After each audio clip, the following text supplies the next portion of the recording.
नमस्कार, मैं हूं साकेत गर्ग और आपका स्वागत है बिंटिन में। आज हम आए हैं ऋषिकेश में, जहां पर हम बात करेंगे कुछ फॉरेनर्स से, जानेंगे उनका क्या कहना है भारतीय संस्कृति के बारे में। तो चलिए आइए बात करते हैं कुछ फॉरेनर्स से।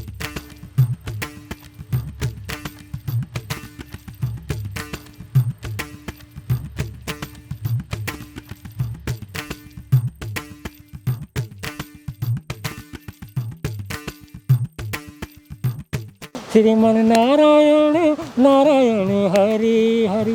भगवान शंकर ने कहा, मैं ही इंटरनेट फॉलोवर हूँ, मैं ही एक मुखी रुद्राक्ष हूँ, मैं ही 3 मुखी लहसुनिया हूँ, मैं ही स्वर्ण और रत्ती का नीलम हूँ और मैं ही कोहिनूर हीरा हूँ। What is the first thing that comes to your mind when you think about India? Yoga, lovely tasty food, yeah, friendly people, the garbage in the landscapes, which is a big issue, I think. When I think about India, my mind goes spirituality. Yoga. Not even yoga, spirituality. I would say Kundalini Yoga. What brought you to India and specifically to Rishikesh? Rishikesh being the home of yoga felt like an important place for me to spend some time. Personally, I love spirituality and I heard it was a very spiritual city. I wanted to come and practice with Indian people who have been brought up with it and who practice traditional yoga. Well, what brought me to India was Kumbh Mela. We went to Kumbh Mela. I came to Rishikesh to do a yoga teachers training, Yeah. and I did here at the Pyramid School. I come here, I try to adapt. I try to feel the culture, immersed in the culture. Like you walk around and there's yoga everywhere, there's chanting everywhere, the temples, everything. Everyone has such a strong sense of faith. It's amazing. I've never seen anything like it. I'm here not really to become a teacher, but just to spread the word, because I see in the Western society many people struggle with anxiety, stress, depression. People told me that Rishikesh was the place for meditation and yoga, and that's why I came here. What is the difference between yoga that you experienced there and yoga that you are experiencing here? There is a huge difference. When you practice yoga in the Western countries, it's more like, it can be spiritual as well, but it's more about like exercise, extension, reach a point where you can actually like elongate yourself, look better. I teach yoga back in the UK, but I felt a bit disconnected from the origins of yoga and the spiritual practice behind it. We don't do so much the pranayama and the meditation. So some teachers do it as well, a little shorter. The chanting and everything, we don't do that so much in the UK, and I think that's very important. The knowledge that you have here, it's actually a science. It's not just yoga. Like, it's beautiful, really. The only difference is like the energy is more powerful here. In the West, or where I do yoga, it's more focused on the asanas. We spend so much time with so much detail, like on the asana, that you have the time to stop, to find that meditative kind of aspect. And this allows me to come to some more realization in this time. It would take like, I don't know, 2 years, 3 years just to learn what you actually know about yoga and all the practice that are behind yoga, because it's really connected with the body, the mind, the spirit. It's beautiful. Because also most of the classes, they are not 90 minutes, they are 60 minutes, so they have less time and they try to compress it more. Okay. So they leave out the pranayama, the meditation. The yoga back in the UK, people have changed it too much. People try to make it more fun for people or more enjoyable, and you lose what it's really all about. You lose the meditative aspect, you lose the spirituality. Western countries, the yoga is really like about leggings, looking good, having like a nice top. Here it's more about comfort. So where did you hear about the yoga and meditation in your country? It's very big in Western culture. We do a lot of yoga, but it's different to how it is here. Of course, it's very popular. So I started in Australia.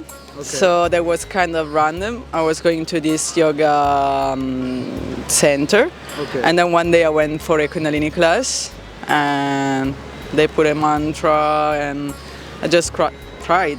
like without no reason. Like, I just started to cry. Like usually when I'm somewhere else, I have like these ups and downs, like emotion, like very strong emotion. Here I just feel like, wow, I have to be here. And I'm looking for this kind of negative emotions sometimes, like nostalgia, nostalgic feelings. I cannot find them because I think like my essence is like in a perfect place, and I feel like as soon as I arrived here, I felt like I was at home. Through my sports club, where I go in my neighborhood. I started going to classes in the UK. But it took a long time since I practiced for the first time. So many people do yoga in England. Do you think that Indian spirituality has had any positive impact on your life? For me, it just really brings peace to my mind. I can sometimes my head can be really busy, and it just helps to calm everything and just feel connected to the universe and to the energy around me, but mostly also to the energy for myself, and just feel more in contact with everything. For my business, things have changed. For my mind, my way of seeing life has changed a lot. It's meant a lot to me. It's really reconnected me to my practice and helped me to understand myself a lot more. I've been journaling all the time. And it's definitely changed how I will teach when I get back to the UK. Sometimes it's beautiful because you just find it easy and you're really connected to yourself. Yes, of course. I mean, the yoga thing is very good to focus more and to keep to get more emotional balance. So I think it really helped me a lot. Like physical activities like yoga, you help your mental peace as well. I want to share as much of what I've learned here with my students. Hopefully encourage them to also come to India and take that step for themselves, because it's been the most amazing journey. And you help your energy flowing, and meditation helps with clearing your mind and your thoughts. Foreigners come to India and dwell in the Indian culture. They wear pajamas, dhoti kurtas and saris. Whereas in modern India, youngsters are preferring skirts and jeans, t-shirts as a lifestyle. What is your take on that? I think it's a natural way of globalization because now we become more aware and it's easier to make contact with people from all around the world by the media, by the internet. The traditional clothing you have here is so beautiful. I love the clothes here. I wear these in the UK also. Here for young teenagers, like with social media, Netflix, movies, they're actually attracted by what they see on the other side. So because we are never happy with what we have where we are, so it's always kind of adaptation, emulation in a way, feeling different than what we are. I think it's also good that people from other cultures are interested in the traditional way of other cultures as well, Your traditional clothing is so beautiful. Embrace that. Like, just keep wearing it. It's so much nicer than what we wear in the UK. And people in the UK like to buy things like this now. So if we want to dress like your culture, don't lose it.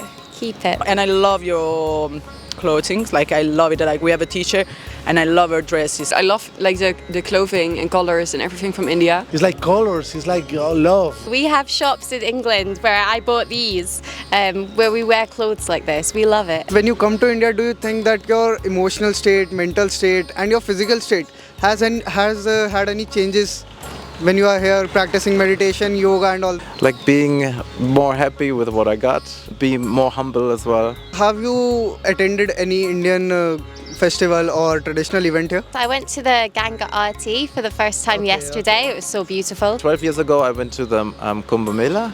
Kumbh Mela, okay. Kumbh Mela, yeah? Yeah. And when it was still named Allahabad. Oh, I've been to the Ganesha festival. Ganesha festival. In Mumbai. What have you realized out of all of this? What is the meaning of life? Wow. I'm still not ready to answer that question.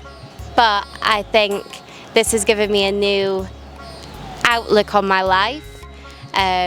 Because I've enjoyed this so much, and I think that life is a journey, and this is just the start of my journey. So yeah, I can't tell you what is the meaning of life, but I can tell you that I'm closer to finding out. The point of life, I think, it's being yourself. So when you actually can reconnect with yourself, so getting rid of all the things that people tell you that you have to be, you have to do, so no societal pressure. that's the point of life. Like reconnect to yourself and then do something that you love with passion, and everything is gonna come. It's just to appreciate, be grateful, and enjoy what you have around you, and share it with the ones you loved. Yeah.